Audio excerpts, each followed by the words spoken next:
Good morning. The words to the gathering song are written in your order of service, and we will learn it all, both parts together once, and then we'll do it one side and the other side we'll divide into parts. So here we go. Turn around, we are at the center of the darkness and the light. Turn around. Let's try it. Turn around, we are at the center of the darkness and the light. Turn around. Let's do it again. Turn around, we are at the center of the darkness and the light. Turn around. And the next part is, let the darkness take us, like the earth we turn. Darkness will not break us, in our hearts we burn. Melody's pretty easy. Let's all try that together. Let the darkness take us, like the earth we turn. Darkness will not break us, in our hearts we burn. Now everybody from the beginning. Turn around, we are at the center of the darkness and the light. Turn around again. Turn around, we are at the center of the darkness and the light. You guys keep going. Turn up, let the darkness take us, like the earth we turn. Turn up, darkness will not break us, in our hearts we burn. Beautiful, keep going. Turn around, we are at the center of the darkness and the light. Turn around,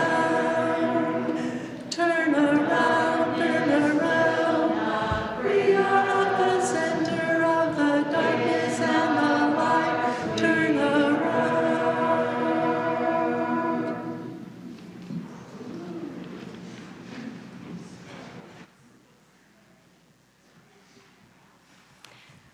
The Unitarian Church of Montpelier is located on Western Abenaki land, which has long served as a site of meeting and exchange among Indigenous peoples. We honor, recognize, and respect these peoples as the traditional stewards of the lands and waters on which we gather. In that same spirit, we will respect, protect, and be good stewards of this land for as long as we walk upon it. Good morning. I am the Reverend Joan Javier Duval, minister of the Unitarian Church of Montpelier, a Unitarian Universalist congregation. My pronouns are she, her, and on behalf of the entire worship team, I extend an enthusiastic, loving welcome to you all. Since 1864, the Unitarian Church of Montpelier has been a sanctuary for those seeking spiritual sustenance, as well as peace and justice in the world. Whether you are a newcomer, a longtime member, or somewhere in between, whether you are a child, a teenager, or an adult, you are part of our community, and we are glad that you are here. Today, we worship together as a multi-generational community of all ages for our entire service. Let us joyfully welcome and embrace the extra wiggling and gurgling that might be present as we worship together this morning. Please know that we have hearing assist devices available on the table at the rear of the sanctuary, and you can also listen to and watch the service in the fireplace room downstairs if you should need to leave the sanctuary for any reason. It's always a pleasure to have newcomers and guests join us for worship. If this is your first or even your second time visiting and you wish to do so, you're invited to stand or to wave your hand so that we can offer you a special welcome.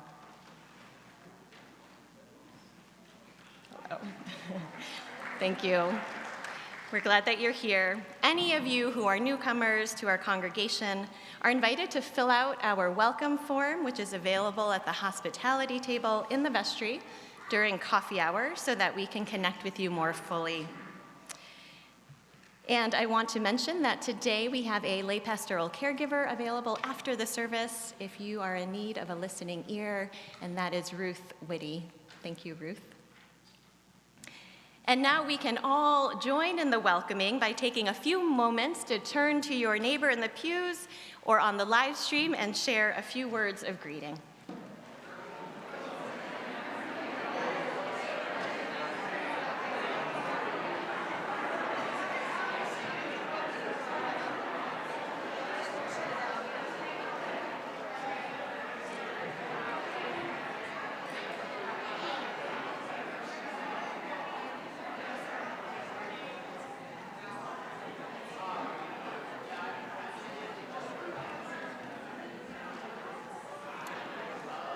Thank you for sharing your warm greetings with one another.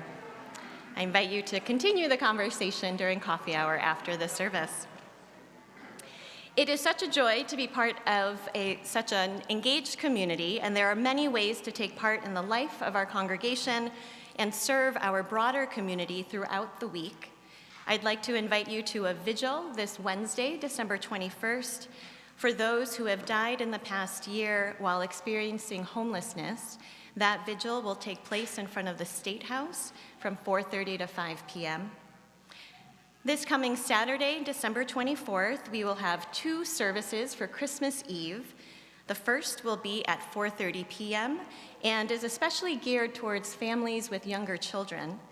Following the family service, we will share cider and cookies from 5:30 to 6:30 p.m. And then at 6:30, we will have our traditional service of lessons, carols, and candle lighting with our UCM choir and musical guests. I hope that you will join us for one of our services if you're in town on Saturday. We will also be open on Sunday, December 25th, for a regularly scheduled worship service here in the sanctuary at 10 a.m. Please note that our production team will be taking a break next Sunday, so that service will not be live streamed. And there will not be nursery care or any separate program for children and youth that Sunday, but people of all ages are welcome to the worship service. Some hospitality team assistance is needed over the next couple of weeks. Please read the e-news or contact Elaine Ball to find out how you can be of service. And finally, you may have seen a special email go out sharing information about how we can all share in gratitude with our retiring administrator, Sam Rossier. You're invited to visit the table in the vestry after the service to learn more and to participate. And now I invite you to take a breath, to let yourself settle in, to make sure that your cell phones are silenced, as we enter more deeply into our time of worship with our prelude.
Listen.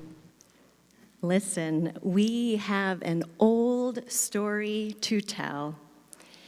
A story passed down from generation to generation. We listen with our ears to words that may be familiar and open to new meaning and new perspectives we may yet discover. We listen too with our hearts, for this story has changed the world. This story asks us to take pause and to awaken, to set aside the to-do lists and the frenzy of decorating and hosting, to quietly listen for the stirring of greater love, greater hope, greater peace, waiting to be born anew, ready to turn the world upside down with the radical message that the gentle and the meek can rule the day, that power can arrive in the form of a vulnerable newborn baby, that humankind can yet be saved. In our time of worship, let us celebrate this good news of Christmas yet again. And let us join now in our opening hymn. It's number 234 in the gray hymnal, "In the Gentle Moon." Please rise in body or spirit.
Let us now light the chalice, symbol of our Unitarian Universalist faith. As Rowan lights our chalice here in the sanctuary, I invite any of you watching on our live stream to light a chalice at home if you have one nearby. We light this flame, an enduring symbol of our collective commitment to lead with truth and compassion. And on this fourth Sunday of Advent, a time of waiting and preparation for Christmas, we light 4 candles on the Advent wreath, 1 for hope, 1 for peace, 1 for joy, and 1 for love. May the light of these candles help us to bring more love into the world, and may hope, peace, joy, and love be with us in our time of worship.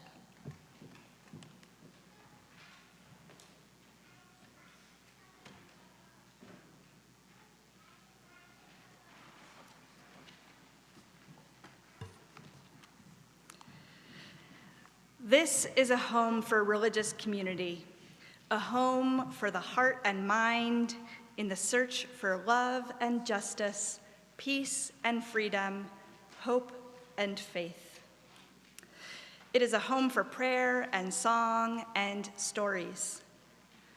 One of the most treasured stories in our church's tradition tells about an experience both universal and profoundly precious, the birth of a child. This telling of the Christmas story comes from the Gospels attributed to Luke and Matthew, found in the Christian Bible. As the narrator, I will help direct the actors. It's easy to join in because you don't have to memorize or even speak any lines. Some of you have come already dressed as the character you would like to play. Others of you are hearing about this idea for the first time this morning. And this is a chance to be spontaneous. Our hope is that anyone who wishes to participate will feel welcome. This is not just for children. Adults, teenagers, we hope many of you will jump in too. The main roles that we have today are angels, shepherds, and magi, the wise people. Tradition says that there were only 3 and that they were men, but we know that there have always been wise women as well. In fact, none of the roles in this pageant are gender specific. Men can be angels, girls can be shepherds. Everything is fair game. Which brings me to the costumes. Nothing elaborate is needed here, though we do have a few additional accessories in the back that help add a little flourish to whatever you're already wearing. But don't stress about the costumes. The important thing is to have fun with the retelling of a special story.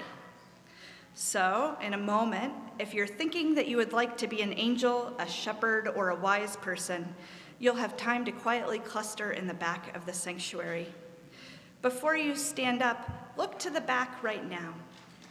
To help guide you, look for a team captain of the sort of group that you might be interested in. Waylon is our lead angel. Give a wave. Ethan will be the lead shepherd. Ethan. And Ez will be leading up the wise people. Those of you interested in playing one of these roles may now quietly join your leader in the back.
And so the story begins. Long, long ago, in a place far from here, what is today known as Israel and Palestine, there came a time when Caesar Augustus, the emperor of Rome, ordered a census to be taken throughout the empire.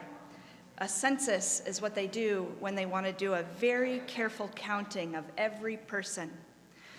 Everyone had to travel to their own ancestral hometown to be counted or registered. For some people, that meant a very long journey. Joseph, a carpenter, had to go all the way from the town of Nazareth in Galilee to the city of David that was called Bethlehem, the same village of Bethlehem that is still there today. Joseph went to be registered with Mary, the woman he was planning to marry. They knew it would not be easy, because Mary was pregnant and she would be very uncomfortable both riding and on their donkey as well as walking. But there was nothing that could be done about it. They had to go. So they started on their journey. It was a hilly country through the Judean mountains.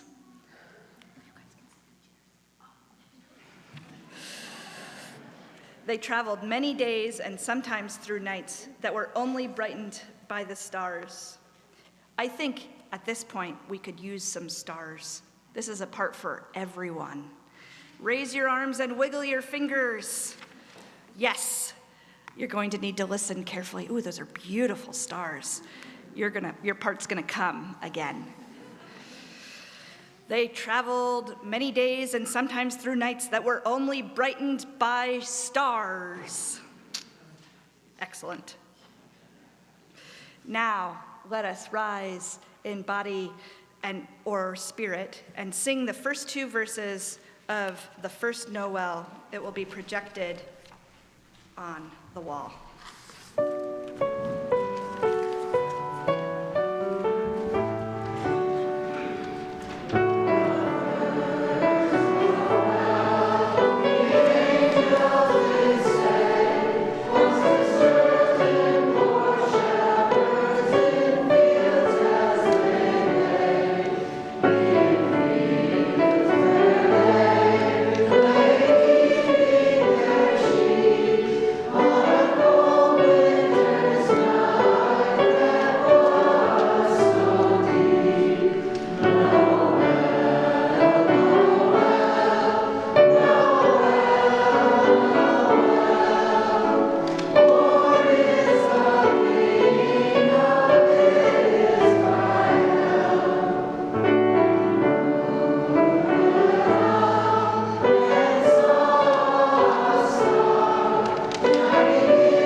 While Mary and Joseph were in Bethlehem, the time came for Mary to have her baby, but there was no room at the inn.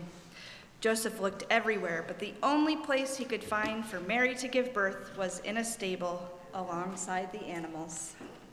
She gave birth to a son, her firstborn. She wrapped him tightly in blanket and used a manger, the wooden trough where the hay for the animals usually went, as his cradle. That night, there were shepherds camping nearby, watching over their flocks by night. Now, let's have some shepherds come forward for their night watch in the far-off field.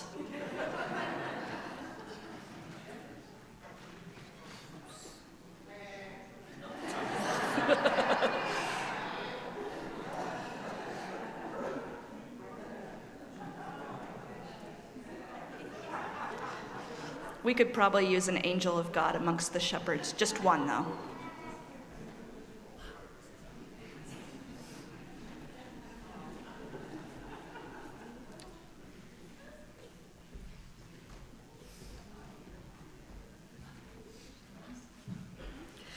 Suddenly, God's angel stood among the shepherds, and God's glory blazed around them. It was no surprise that the shepherds were terrified. But the angel said, "Don't be afraid. I bring you good tidings of great joy for all the people. A baby has just been born in Bethlehem and will be our teacher and help people. This is what you're to look for: a baby wrapped in blankets and lying in a manger." We're going to need some more angels. Will the angels please come forward and stand with our angel of God?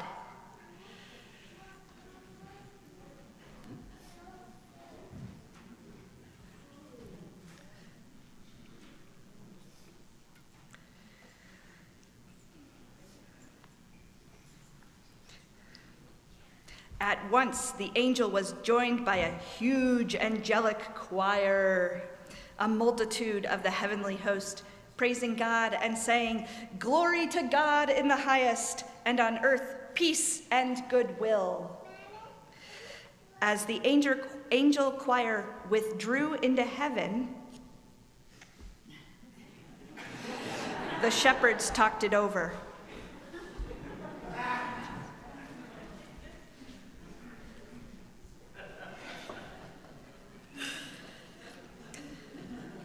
Let's get over to Bethlehem as fast as we can and see for ourselves what God has revealed to us, said the shepherds.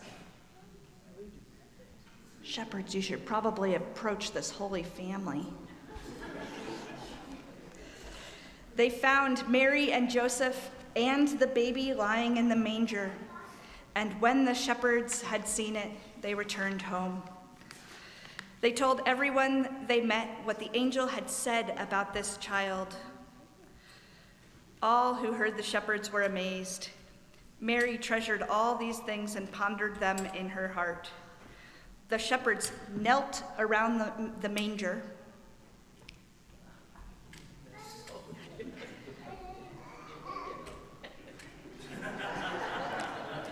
Glorifying and praising God for everything they had heard and seen, as it was told to them. This is the perfect time for some wise people.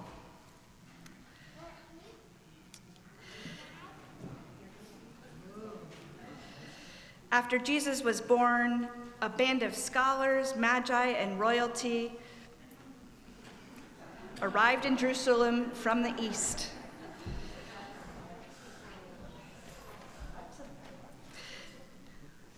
This band of scholars, magi, and royalty began to ask around, where can we find and pay homage to the newborn King of the Jews? For a very long time, we've been observing all the stars in the sky. And though quite lovely, we have discovered a beautiful star in the eastern sky that signaled his birth. We're on a pilgrimage to worship him. That evening, just as the stars came out, the extraordinary star appeared again. The same star they had seen in the eastern skies. It led the group on until it hovered over the place of the child.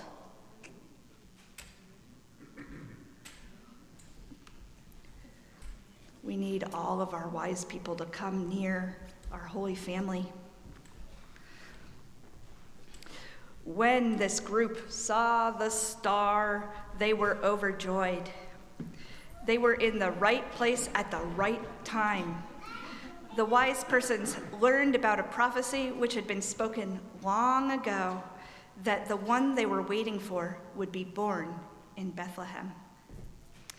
Please rise in body or spirit, and we'll sing the final 2 verses of the first Noel.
seated.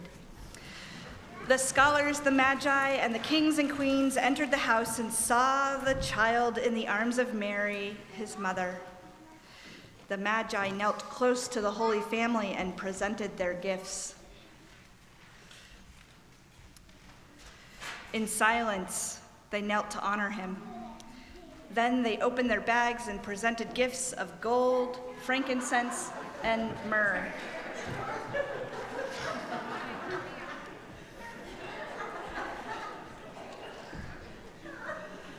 Let us pause for a moment. Look at this scene. And maybe take a few pictures and send them to me afterwards. It is a special night with stars and angels and shepherds and wise people and animals. And they are all admiring a special baby that has just been born. They came for many reasons, in search of many things: a savior, a king, something curious, something grand. What they found was a baby. What they found was love and hope that they took with them when they returned home, back to their own lives. May we do the same. Amen. In just a moment, actors, those watching us will make the starry skies one final time. In just a moment. That will be your sign to bow, and then quietly and calmly walk back to your seats. Keep any borrowed costumes for now, and please return them neatly to where you got them from after the service. And now, let us thank these wonderful actors by filling the sanctuary with starlight one final time. They made the Christmas story truly come alive. Thank you. Where do I get the star? Hold on to it to the end of the service.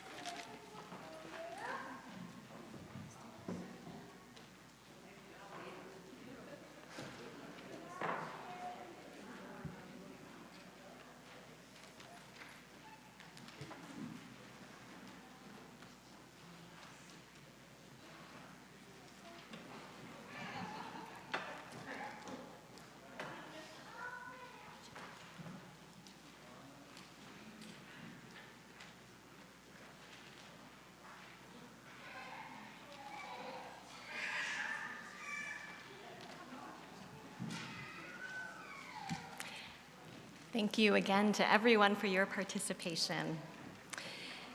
Generosity is both a spiritual practice and a practice that is central to the well-being of our church community. It is a blessing and a privilege of our free church tradition to support the shared values of this congregation with the generosity of our collective financial resources. Each month, through the UCM Community Pouch program, we share part of our collection with an important church fund or a community organization aligned with our values.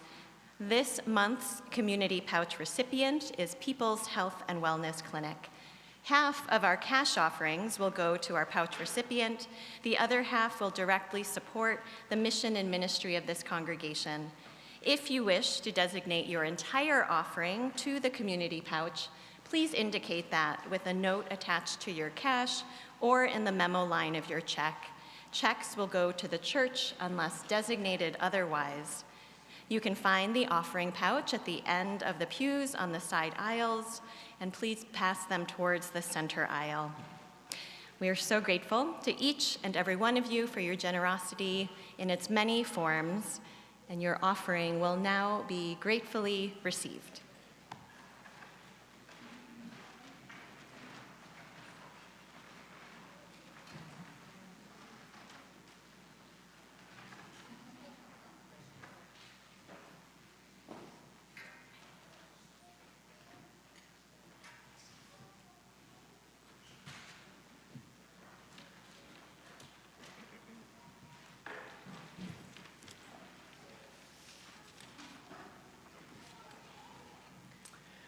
Our musical offering today features the wondrous sounds of crystal glasses, which will be played by this talented crew over there. We might call them our ringers today.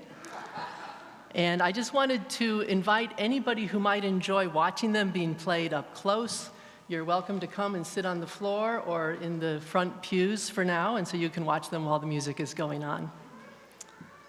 The piece we're about to sing is called Galaxias. It's composed by an Argentinian composer, Santiago Veros, and it's an homage to the stars and other celestial beings that guide us. It's written in Spanish, but here's the translation of the opening section.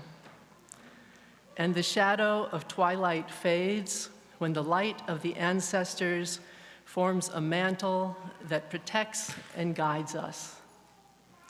The composer further describes the piece with these words: "We are all stars. We are to illuminate and be illuminated by those around us. We are lighting our way, but neighboring ancestral lights help to create and to guide that way."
There are many reminders of both light and darkness and the importance of each in the natural world. Day and night, the monthly cycles of the moon waxing and getting brighter and waning back to the new moon, and the annual cycle of lengthening and shortening of days. There are many religions and cultures around the world that honor these shifts, the shifting balance between light and darkness. We often talk about the benefits of light, but I also want, as we get ready for a body prayer, I also want to remind us that the darkness also brings gifts. The darkness brings some time and space for reflection, rest, restoration, coziness. Darkness also, if you've ever experienced darkness, you can see a little bit further until you turn on a single light, that even a small bit of light will shift your vision so you can only see the light and what the lightness illuminates. But with darkness, you can see much further and generally in every direction. So as you hold these messages and these thoughts of the gifts of both light and darkness, I invite you into a body prayer. I will demonstrate for you and talk you through it, and then we'll do it a few more times silently. So first, I want you to reach out for the messages and the gifts of darkness and bring them in close to your heart. Find the light within us, and we'll share it with the world. We'll reach out for the messages and the gifts of darkness, bring them into our heart, finding the light within us, and sharing it with the world. 3 more times.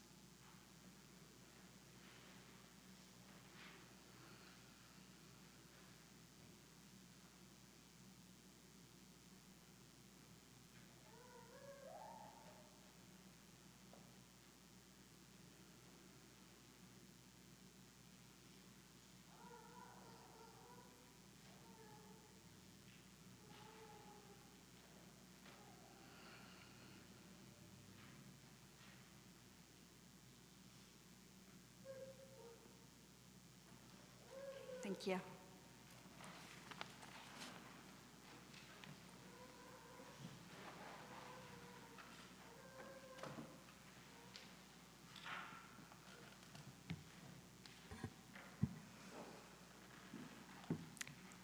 Every year, we bring to life the ancient story of the birth of a child that we enacted earlier in our service, a story that's rooted in the early Christian communities. The story of a young Jewish couple cast out onto the road, uncertain of what lay ahead. A couple living in occupied land without legal status, filled with fear and also with great hope. Mary and Joseph carried the hope, of course, of the safe arrival of a baby, and also the hope of an ushering in of God's love. A love so strong that it could lead them and their people through a time of injustice and oppression.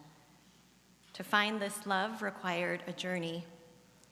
Mary and Joseph, the shepherds and the Magi, would have to leave, wandering through the dark on their journeys. They followed the astonishing stars in the night sky with the deep-seated desire that they would eventually find the source of hope and joy for which they were searching, that they were anticipating would enter the world. In the darkness, we too are often searching for the light. We search out with uncertainty and great anticipation something greater, more illuminating, kinder, more joyful. Our own amazement at finally discovering what it was that we were searching for on our journey is a revelation. When the shepherds and the Magi come upon baby Jesus and Mary and Joseph, they know that they are beholding something worthy of their awe and reverence. They weren't anticipating that it would arrive at that time or in that place, and yet when they encounter this embodiment of God's love made flesh, they tremble with awe, they give praise, they offer gifts. Christmas time is about making room for awe, for surprise, for the unexpected. Christmas, the celebration of the birth of Jesus, asks us for a time to suspend our disbelief and our cynicism. Like Mary and Joseph and the shepherds, we are asked to stand in our fear and our awe and to receive the unexpected. We are asked to embrace the magic and the power of a baby whose life, even with its humble beginnings, would transform the world. Being open to receiving the magic and the power of the unexpected isn't always easy. We need guidance. Sometimes we look outside ourselves for wisdom and reassurance that we're on the right path. Sometimes someone will deliver a message to us loud and clear, like the angel appearing to the shepherds in the field. Or maybe even a sign will appear in the heavens, a star brighter than we could ever imagine, leading you on your journey. And yet, sometimes we need to look no further than a tiny newborn baby, swaddled tight. A baby, humble yet powerful, can be the source of our wonder and our reverence and the inspiration to keep on moving forward. As we celebrate the Christmas story in the days ahead, let us embrace the awe and the reverence that it holds for each of us. I ask you to consider, what is the guiding star on your journey these days? What inspires your wonder and awe? In just a moment, I'm going to invite you to share your response in the form of a word or a phrase or even a drawing as we share in a time of decorating our tree. In each pew at the ends by the windows is a paper star ornament and also a marker. And I invite you to add to the ornament that word or that phrase or image that describes what or who is guiding you on this journey, or what inspires your wonder and awe. One person from each pew can then come up to the chancel with that star ornament and also the marker. So you'll take a turn and pass it along towards the center. And then when your pew is complete with your sharing, you can come up to the chancel. The ornament will go on the tree, and also bring up your markers. We'll collect those too. If you're joining the service on the live stream, please feel free to share your responses in the chat. And please now take a moment to share.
And now let us give light to our tree.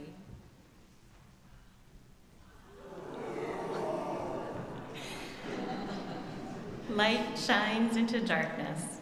A light of pure love enters the world in unexpected, yet joyful and wonderful ways. I invite you now to rise in body or spirit for our closing hymn. It's number 259 in the gray hymnal, We Three Kings. We will sing verses 1 and 4.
As we close our service, we extinguish our chalice, carrying with us its warmth and its persistent light.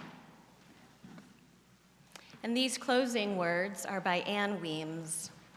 The whole world waits in December darkness for a glimpse of the light of God, even for those who snarl humbug and chase away the carolers have been looking toward the skies. The one who declared he never would forgive has forgiven, and those who left home have returned, and even wars are halted, if briefly, as the whole world looks starboard. In the December darkness, we peer from our windows, watching for an angel with rainbow wings to announce the hope of the world. And we conclude our service with the postlude.